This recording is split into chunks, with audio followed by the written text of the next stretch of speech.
사도행전 2장 41절에서 42절입니다. 그 말을 받은 사람들은 세례를 받으매 이날에 신도의 수가 3,000이나 더하더라. 그들이 사도의 가르침을 받아 서로 교제하고 떡을 떼며 오로지 기도하기를 힘쓰니라. 오늘 말씀을 통해서 운명을 바꾸는 참된 힘이라 하는 말씀을 언약으로 붙잡았습니다. 저는 어릴 때부터 교회를 다니면서 한 가지 마음속에 교회를 다니는 신자들이 왜 저렇게 불신자처럼 살다가 고생하며 힘들게 살다가 결국은 세상을 떠나는가? 다른 게 뭐가 있을까? 라고 하는 의무점을 가지게 됐습니다. 어느 분은 목회자로, 어느 분은 장로로, 어느 분은 부모가 교회를 다니고 대를 이어서 자녀들이 교회를 다녔는데도 불구하고 불신자와 같이 동일하게 고난을 당하다가 세상을 떠나는 것을 이해할 수가 없었어요. 그런데 오늘 세례 받으신 분들도 또 성찬에 함께 참여하신 분들도 이 성찬 예식이 중요한 주님이 우리에게 주신 언약이거든요. 물론 세례를 안 받은 사람들은 성찬에 참여할 수가 없다. 그럼 세례 안 받았다고 구원 못 받는 건 아니잖아요. 성찬식에 참여 못한다고 구원 안 받은 건 아니잖아요. 구원받은 사람은 누구나 성찬의식에 참여할 수가 있는 것입니다. 그런데 기준과 질서를 잡다 보니 세례를 받은 분들이 성찬의식에 참여하는 것이 좋겠다 해서 그런 기준과 절차를 정한 것일 뿐입니다. 무슨 말씀을 드리려고 하냐면은 우리가 교회를 다니고 대를 이어서 신앙생활을 할지라도 운명을 바꾸지 못하면 결국은 불신자와 똑같다는 내용이에요. 그래서 오늘 말씀, 운명을 바꾸는 날이 되라. 운명이 바뀌지 않으면 불신자와 똑같이 살아야 된다. 왜냐? 하나님은 영원한 시간표 속에 인간에게만 주신 축복이 있는데 그게 뭘까요? 창세기 1장 27절 하나님의 형상을 허락하셨다는 겁니다. 아무리 몇 천만 원 미덕짜리 나무라 할지라도 그 나무가 흙에서 뿌리가 뽑히면 죽은 거예요? 살았는 거예요? 죽은 거예요. 열대어로 어종이 몇 천만 원, 1억이 넘는 고기도 있더라고요. 아무리 비싸고 좋은 고기라도 물을 떠나는 그 순간 그 고기는 죽는 겁니다. 우리 인간이 아무리 훌륭하고 성공했다 할지라도 하나님을 떠난 자는 멸망받을 수밖에 없어요. 가난한 아이가 태어났는데 엄마 젖을 먹고 자라야지 지금 막 태어난 영아에게 오징어를 씹히고 커피를 먹이고 얘는 얼굴 보니까 맥주를 잘 마시겠네 막 맥주를 입에 넣어주면 그 아이가 죽을까요? 살까요? 네? 죽는 거잖아요. 구원받은 하나님의 자녀는 하나님의 형상으로 지음을 받은 그 축복을 누려야 하는 줄로 믿습니다. 물론 창세기 1장 27절 다 알아요. 하나님의 형상으로 지음 받았다. 그런데 물론 처음엔 모르니까 알려주는 거고 믿으라고 하는 거지. 사실은 하나님이 알고 있으라고 말씀한 게 아니거든요. 하나님의 형상으로 지음받은 사실을 누리라고 말씀을 주신 거예요. 그러니까 믿기는 하는데 실제 누림이 없는 거죠. 누림이 없다 보니까 어떤 문제가 생기느냐. 창세기 3장 4절에서 8절에 문제가 생기는 거예요. 사탄이 인간을 멸망시킨 겁니다. 알고는 있는데, 믿고는 있는데 하나님을 떠나도록 만든 존재가 사단이에요. 왜 하나님 떠나게 했을까요? 하나님을 떠나야 사단이 장악할 거 아닙니까? 사단이 하나님을 이길 수가 없으니까 인간을 유혹해서 하나님을 떠나게 만들어야 자기의 지배권이 둘 거 아니에요. 저는 이 말씀을 다시금 묵상하면서 그렇다. 믿음은 변합니다. 청년 때 믿음이 얼마나 좋은지 사도 바울이라고 말해요. 교회에서 잠을 자고 주일학교, 교회 일을 맡아서 다 헌신한, 야, 저 사람 믿음 좋고 성령 충만하다. 그래서 믿음 좋은 처자와 결혼을 했는데 가정을 이루면 점점 이제는 교회와 멀어지고, 나중에는 교회도 안 다녀. 이제 교회 가는 아내 가지도 못하게 마고. 청년 때는 저렇게 믿음이 좋았는데 왜 저렇게 바뀌지? 바뀐 게 아니에요. 근본 운명이 안 바뀌고 열심히 한 거예요. 저나 여러분들이 열심으로 목사도 될 수 있고 장로도 될 수 있고 중직자도 성도도 될 수 있고 2대 3대까지 교회를 다닐 수도 있어요. 운명이 바뀌지 않으면 그렇습니다. 그래서 예수님이 아예 진단을 했잖아요. 요한복음 8장 44절에 너희 아비 마귀, 처음부터 뭐하는 사람이다? 속이는 자다. 멸망시키는 자다. 그렇게 하기 위해서 인간을 사로잡은 것이다. 우리는 지금의 믿음이 더 좋아질 것 같아요? 더 나빠질 것 같아요? 그건 아무도 모르지. 그러나 지금의 믿음이 더 좋아질 거다, 더 나빠질 거다, 그것이 기준이 아니고 오늘 내 운명이 바꾸는 날이 되면 된다. 그래서 하나님이 창세기 3장 15절 영원한 하나님의 시간표 속에 계시던 그리스도를 보내겠다고 약속하신 거예요. 사단의 머리를 깨트릴 여자의 후손으로 그리스도를 보내시겠다. 우리 원죄와 자본죄를 해결하실 그리스도를 보내시겠다. 지옥에 갈 수밖에 없는 우리를 구원할 수 있는 길을 여시고 우리를 하나님께 가도록 구원의 길을 내실 그리스도를 보내시겠다고 말씀하신 겁니다. 자, 그러면 내가 목회자요, 중직자요, 렘넌트요, 성도요, 왜 싸울까요? 왜 자꾸 남의 말을 할까요? 왜 육신의 말만 할까요? 왜 그렇지요? 복음을 모르는 게 아니다. 복음을 안 믿는 게 아니다. 나의 운명을 바꾸지 못했다.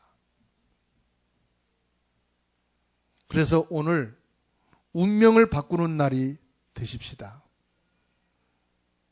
운명이 바뀌어야 나는 축복된 사람인 것입니다.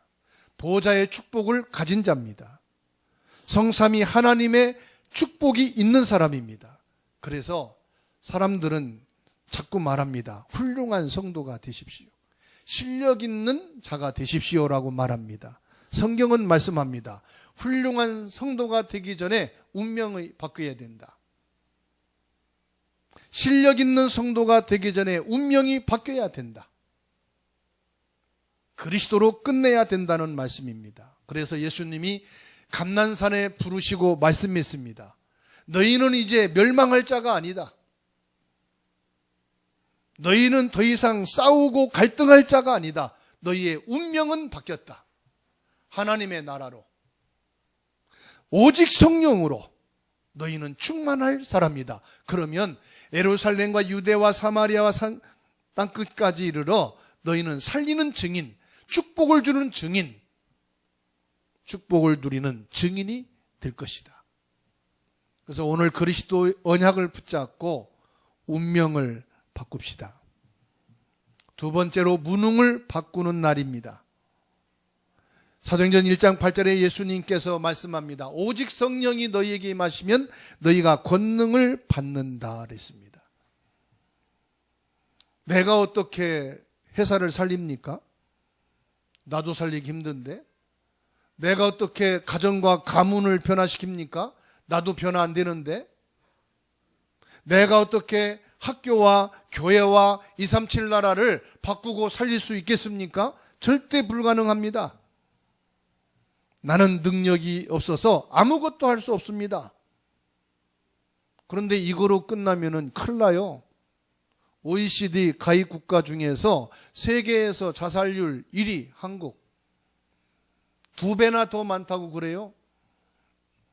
1년에 14,000여 명이 자살을 한다고 그럽니다. 근데 저 그리스나 이런 나라에 있는 사람들은 5%밖에 안 된대요. 그 왜 이 사람들은 자살률이 낮고 한국 사람들은 자살률이 높은가? 연구한 사람들이 통계를 냈는데 자존감이 약하다 이렇게 냈어요. 자존감이 약하다는 것은 뭘 말하느냐? 나는 무능한 사람이다 라고 하는 것이 강하단 말이겠죠. 그래서 예수님이 제자들을 감난산에 부르시고 사도행전 1장 3절 말씀 보면은 40일 동안 체험시켰다 이 말이에요. 무엇을 체험했을게요? 나는 그리스도다. 내가 그리스도로 너희를 지금까지 운명으로 사로잡았던 사단을 꺾은 자다. 너희 저주 재앙은 이제 끝났다. 하나님의 나라가 임한 사람이다. 이제 너희는 보좌의 축복과 성삼위 하나님의 주시는 그 성령 충만의 능력이 있어서 너희는 이제 증인이 되어질 사람이다. 40일 동안 집중했어요. 무언 시간이느냐? 무능을 바꾸는 시간이에요. 마가다락방에 모여서 10일 동안 오로지 기도에 힘쓰니라. 뭐 밥도 안 먹고 잠도 안 자고 10일 동안 막 기도만 했을까요? 그게 아니란 말이죠. 나의 무능함을 바꾸는 날로 잡았다 이 말이에요.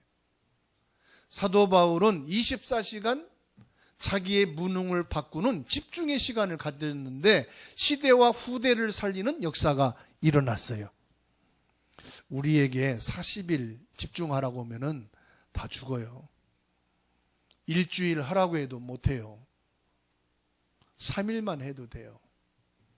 아니 하루만 해도 돼요. 30분만 해도 우리의 무능은 바뀔까요? 안 바뀔까요? 바뀌게 돼 있어요. 이 무능은 세상적인 지식의 무능을 말하는 게 아닙니다. 기술을 익히지 못하는 무능을 말하는 게 아니에요.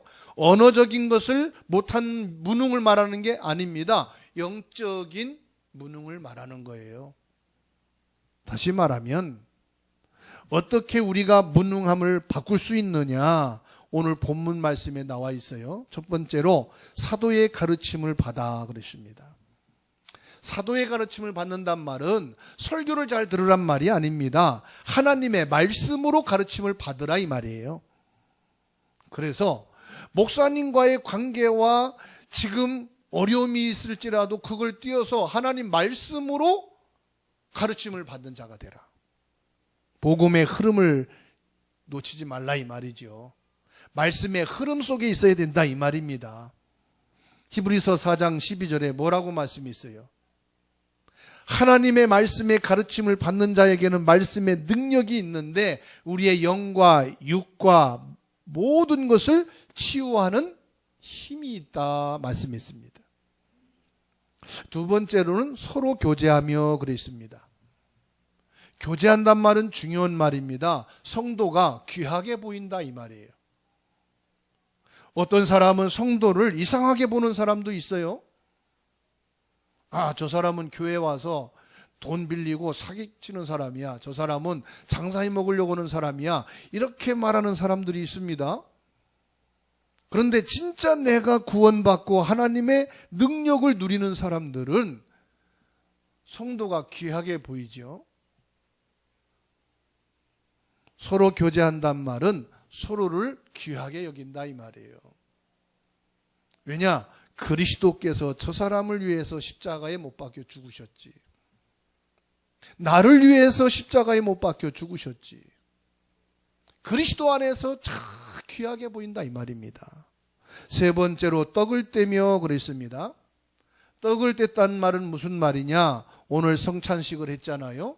성찬식을 말합니다. 초대교회는 모일 때마다 성찬식을 했어요. 예배 드릴 때마다 성찬식 하는 것이 원칙입니다. 그런데 매주일마다 성찬식 한다고 해보세요. 얼마나 불편하겠어요. 그래서 간략하게 1년에 두세 번으로 줄여서 하게 되는 것이지요. 성찬식은 모든 성도가 다 참석해서 함께 구원의 은혜와 구원의 축복을 나누는 것입니다. 다시 말하면 성찬식은 구원에 대한 감사와 감격이 있어요. 그래서 감사함이 있는 것이 성찬식입니다. 마지막으로 오로지 기도하기를 힘쓰니라 그랬습니다. 우리가 모여서 뭐 합니까? 기도하는 겁니다. 왜 기도합니까? 세상을 살아가는 데는 우리 힘에 한계가 있단 말이에요. 가족인데도 한계가 있고요. 직장에서도 한계가 있어요. 일 때문에 모였지만은 그 일이 안 되면 한계가 오는 거죠. 학교도 안 맞는 친구들이 많습니다. 한계가 오지요. 회사는 더더욱 그렇지 않습니까? 계획과 일정대로 일이 진행되는 건 아니잖아요. 변수가 있다 이 말이에요. 인생도 마찬가지입니다. 그래서 우리가 이 세상에 살아가는데 하나님의 능력이 필요하다. 이거를 인정하는 사람은 기도하는 것입니다. 그래서 사도행전 1장 41절에 세례를 받음에 이날에 신도의 수가 3,000이나 더하더라. 저는 생각을 해봤어요. 지금도 3,000명이면은 엄청난 인원이거든요. 근데 3,000명이 세례를 받았다. 이 당시에는 침례를 했단 말이에요. 그러면 물이 흐르는 강에 3,000명이 들어가 세례를 받을 정도다. 그게 그냥 작은 강은 될 수가 없을 거란 말이에요. 또 물살이 세면은 떠내려가서 죽을 수도 있으니까 깊은 데 갈 수도 없을 거고 말이에요. 그런데 3,000 제자가 세워졌다. 오늘 저와 여러분들이 운명을 바꾸는 참된 힘, 보좌의 능력, 성령 충만을 얻게 되면은 우리의 상식을 뛰어넘고 환경을 뛰어넘는 하나님의 역사가 임하게 된다는 말씀입니다. 세 번째로 미래를 바꾸는 날입니다. 미래를 어떻게 바꾸느냐? 기도하는 사람은 내일 걱정할 필요가 없습니다. 그래서 오늘부터 미래를 걱정하는 사람은 저 사람 기도 안 했구나 그렇게 인정하면 딱입니다. 두 번째로 복음을 아는 사람은 걱정할 필요가 없습니다. 왜냐? 그리스도 안에서 빌립보서 4장 13절에 모든 것을 할 수 있다. 무슨 말이죠? 하나님이 지금 나와 함께 계시다. 예수 그리스도가 지금 내 안에 주인 되신다. 지금 내게 성령으로 역사하신다. 이게 복음으로 끝난 사람은 걱정이 돼요, 안 돼요? 걱정 많은 사람도 죽을 날 되면 죽고요. 걱정 없이 살아도 죽을 때 되면 죽어요. 그래서 빌립보서 4장 13절은 무슨 말이냐? 그리스도 예수님이 나와 함께 계시고 나를 인도하고 계시기 때문에 걱정할 필요가 없다. 오히려 걱정 염려는 베드로전서 5장 8절에 7절 말씀 보게 되면은 악한 마귀가 우는 사자처럼 누구를 찾아다녀요? 걱정, 염려하는 사람을 찾아다닌다. 그래서 너희 모든 염려를 누구께 맡겨라? 주님께 맡겨버리라. 전도를 아는 자는 미래를 걱정할 필요가 없습니다. 왜냐? 전도는 지금 당장 예수 믿는 사람을 찾는 것도 전도지만은 미래 재앙을 막는 것이 전도기 때문에 자녀의 미래 재앙을 막는 것이고 가문의 미래 저주 재앙을 막는 것이고 국가의 멸망을 막는 것이 뭐냐? 전도다 이 말이에요. 그래서 진짜 전도를 아는 자는 미래를 걱정할 필요가 없어요. 예수님께서 말씀했습니다. 마지막 때에는 처처의 기근과 전쟁이 일어날 것이다. 여기저기에 거짓 선지자, 거짓 그리스도라고 막 나타날 것이다. 가짜들이 교회에 와서 양과 염소가 돼가지고 막 혼란하게 할 것이다. 그러나 걱정하지 말아라. 그게 끝이 아니다. 마태복음 24장 14절에 모든 민족에게 복음이 증거된 이후에 끝이 온다. 전도자는 미래를 압니다.